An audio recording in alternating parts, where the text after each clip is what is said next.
assalaamu aleykum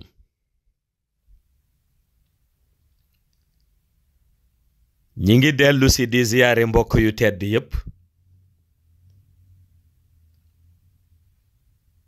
di dellu si di leen ndokkeel ci weeru barke bi di shahru ramadan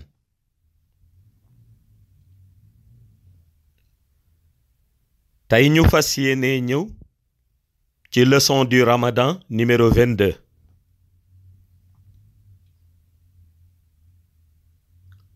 ba léegi ñu nekk ci waxtaan bi nga xam ni moom la ñu entamé woon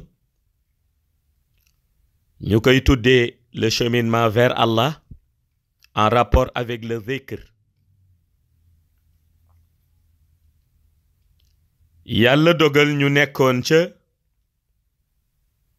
phase ba nga xam ni moom la ñuy tuddee la manifestation du milieu divin ñu waxoon leen ca dialogue bi nga xam ni moom la malaayika yi amoon avec le milieu divin démb ñu waxoon leen dialogue bi nga xam ni moom la yonent yi amoon tey ñu fas yéene ñëw ci dialogue bi nga xam ni moom la wëli yàlla yi amoon avec le milieu divin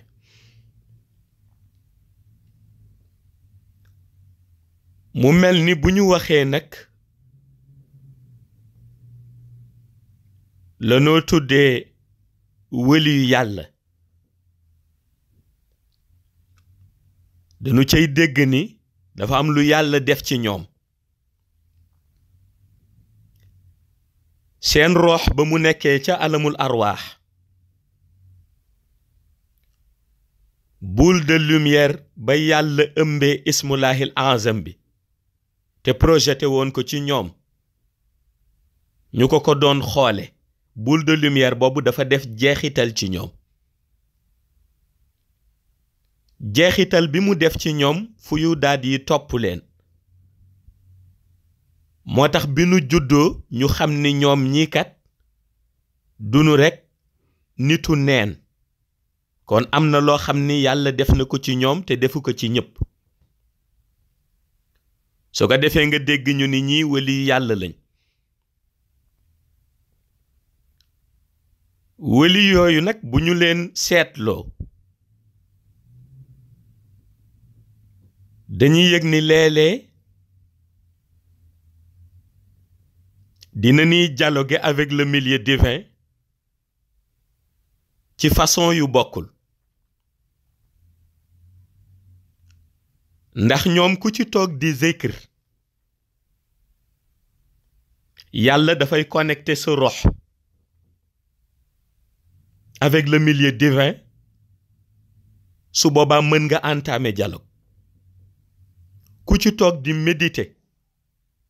yàlla connecter sa rox avec le milieu divin mën nga entamer dialogue waaye itam léeg-léeg yàlla dana yóbbu seeni jëmm ñoom mu ànd ak seeni martaba ba agsi dans le milieu divin mu dialoguer ak ñoom foofu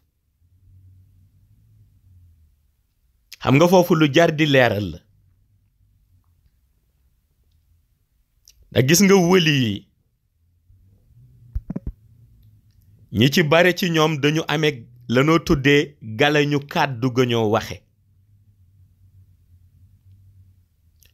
moo tax interpréter leen seeni kàddu te xamoo luñ ci jublu fa la erreur yam ndax daan na ni faral di gis su ay wëli yàlla waxee ni ñoom gis nañu yàlla walla ñu ni ñoom dialogué nañu ak yàlla daan na ni faral di gis ñi nga xam ni dañu dul dégg galañu kàddu wëliyu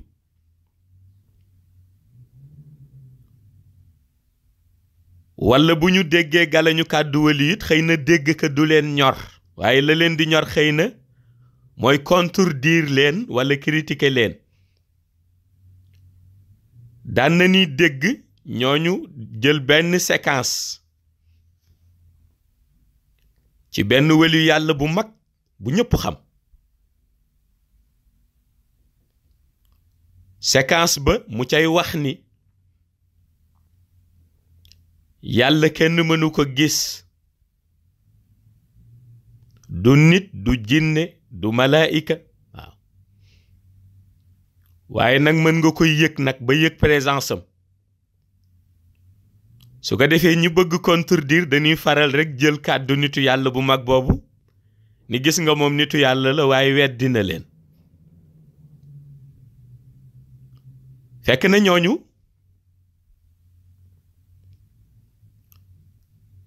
li leen ca yóbbee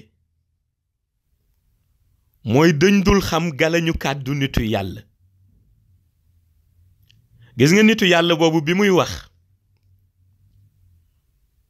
mi ngi wax ci phase bi nga xam ni daañu fa ñëw te ñu di ko tuddee la réalité divine.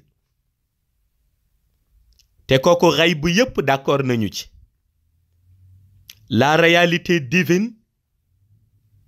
elle est inaccessible. La réalité divine, elle est inaccessible. xaqiiqa yàlla boobu nit mënu ko gis, jinne mënu ko gis,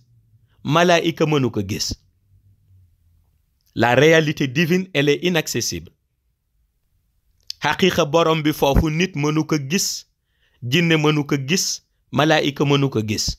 yonent mënu ko gis, parce que elle est inaccessible. ndax su ko yàlla wanoon mindeef xaqiiqam boobu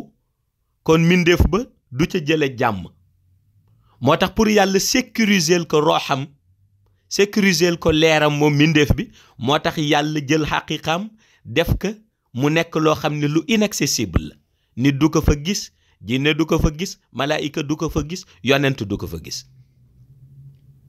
loolu la wëlu yàlla boobu doon junji. loolu la wëlu yàlla ba doon junji. mais le milieu divin, il est accessible.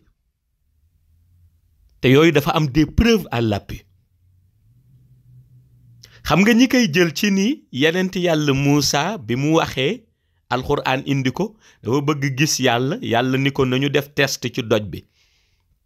su ma doj bi mënee résister rek nga xam ne après dëgg ma mën a gis. ñu ni gis nga moom sax yenent yàlla Muusa li muy communiquer ak borom bi ci tuuri Siniin yépp ñaanoon na gis ko waaye gis nga mënul woon antu. ma ni yenent yàlla Muusa moom rooxam mi ngi dans le milieu divin. gis nga day dialoguer ak borom bi ci ulul azmi mina rusul la bokk. li mu ñaanoon gis moom yenent yàlla Muusa mooy xaqiqa borom bi, maanaam la ñoo tuddee la réalité divine. moom la ñaanoon gis. borom bi nag ni ko pour protéger la réalité divine kenn mënu ko gis, même yonent. kon nag pour tester la xaaral ma sànnil la benn tomb lumière rek buy jóge ci la réalité divine ci doj bi nga xool. ba mu ko ca sànnee doj ba écrasé wu ànd ak montagne ba. mu xam ni kon la réalité divine, elle est inaccessible. mais le milieu divin, il est accessible. moo tax yàlla wëli yi seen dialogue yàlla di isse seen rox ñu mën def voyage ñoom dans le milieu divin di fa dialoguer ak borom bi. su nu fa ñëwee borom bi day taxaw sous forme de manifestation comme la mu leen envoyé woon ca buulu leer ba ca alamul arwaax muy la manifestation du milieu divin. borom bi day taxaw sous forme de manifestation. gis nga sous forme de manifestation boobu borom bi di feeñe ñoom ci lañ koy jàngalee bu ñu dellusee. moo tax nga cay dégg ku naan la gis naa yàlla mu def nii, gis naa yàlla mu tàllal loxoom bi. su boobaa yow mi nga xam ni sa dimension àggul fenn fi da ngay defe ni da ngay séenee loxo nit, moom loolu la lay expliquer. na ngay séenee nit toog ba yàgg tàllal tànkam, moom loolu la lay expliquer, alors que moom expliquer wu la loolu. lam lay expliquer mooy forme ba nga xam ni bi mu demee dans le milieu divin noonu la borom bi manifesté woo ci kanamam. kon la nga mën a dégg la lay wax waaye waxu la moom la mu gis. su ko defee dégg boobu li ci ëpp ñi muy faral di jaaxal mooy ñi nga xam ne ñoom dañuy tënk rek seen xaqiqa ci lu nu bindul duñ ko gëm. waaye ma indil leen benn exemple pourtant cas bu mel ni cas bu Abu Yazid al-Bastami waaye bind nañ ko cas bu mel na kaawam bind nañ ko pourtant dégg nga ca wax ja ñu ni la moom dem na ci borom bi doon dialogue ak moom ca waxam bu siiw ba te mooy borom bi wax ni maa ngi waxkat ni nga mel waaw ñi ànd ak yow bàyyi la moom mu ni ko maa ngi waxkat sa yërmande na mu toll ñëpp ni ndekete kon jaratoo jàmm borom bi ni ko comme entre amis la kon danga may nëbbal rek ma nëbbal la te début bi borom bi daf ko laaj lan lay wut si dans le milieu divin ak kan moo ko invité pour wax la ni kon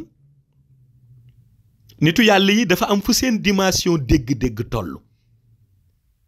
waaye dafa am seen dimension interprétation toll waaye dafa am seen dimension wax fa mu toll moo tax ñoom yàlla may leen ci point yooyu point bi ci jiitu bu ni zikr yàlla connecté leen connecté seen rox ñu mën dialoguer ak moom bu ñuy méditer yàlla connecté leen connecté seen rox ñu mën a dialoguer ak moom beneen bi mooy bu ñu utiliser seen pouvoir spirituel buñ ko utiliser yàlla isse seen rox bàyyi leen ñu mën a dem di bëtt la ñoo tuddee les mondes invisibles di bëtt xayb di bëtt réalité yi nga xam ni ñoo entouré xayb ba ñuy agsi dans le milieu divin suñu accès dans le milieu divin nag pour dialoguer ak borom bi tànnal leen forme bu ko neex ndax borom bi nuróowul ak benn mbindeef borom bi du mbindeef nuróowul ak benn mbindeef xëjul ci benn alam moo tax ci ay manifestation lay génne